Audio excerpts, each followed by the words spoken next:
ഞാനിവിടെ മോയ്സ്ചറൈസർ ഉപയോഗിക്കുന്നുണ്ട്. എംബ്രോളസിന്റെ മോയ്സ്ചറൈസർ ആണ്. സോ റിങ്കിൾഡ് ആയിട്ടുള്ള നല്ലപോലെ ഏജ്ഡ് ആയിട്ടുള്ള സ്കിൻസിനൊക്കെ നല്ലതായിരിക്കും കേട്ടോ. ഹൈഡ്രേറ്റിംഗ് ആണ്. പിന്നെ ഡ്രൈ കോമ്പിനേഷൻ സ്കിന്നിനും ഇത് ആപ്റ്റ് ആണ്. ഓയിലി സ്കിന്നിന് അത്രയും സൂട്ടബിൾ അല്ല.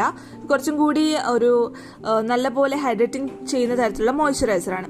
ഇനി കളർ കറക്ഷൻ ചെയ്യാം. കണ്ണിന്റെ അടിയിൽ സാധാരണ നമ്മൾ മേക്കപ്പ് ഒക്കെ ഇട്ട് കഴിയുമ്പോൾ ഗ്രേ ആയിട്ട് തോന്നാറുണ്ട് അല്ലേ? അത് നമ്മുടെ കണ്ണിന്റെ അടിയിലത്തെ പിഗ്മെന്റേഷൻ ഒന്നും കറക്റ്റ് ചെയ്യാത്ത കൊണ്ടാണ്.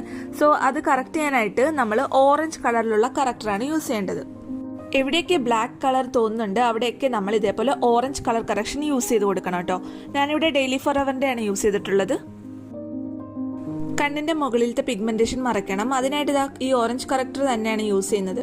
അപ്പോൾ നിങ്ങൾ ശ്രദ്ധിച്ചിട്ടുണ്ടാവും, നമ്മൾ മേക്കപ്പ് ഒക്കെ ചെയ്ത് കഴിയുമ്പോൾ എന്തിട്ടാലും ഫൗണ്ടേഷൻ ആയാലും ക്രീംസ് ആയാലും കുറച്ച് കഴിയുമ്പോൾ അതിങ്ങനെ ഒരു ചാര കളറിലെ കളറായിട്ട് വരും. അതെന്താണെന്ന് വെച്ചാൽ നമ്മളുടെ ഈ സ്കിന്നിലുള്ള പിഗ്മെന്റേഷൻ ഉണ്ടല്ലോ, അതൊക്കെ കറക്റ്റ് കറക്ടർ കൊണ്ട് കറക്റ്റ് ചെയ്യാത്ത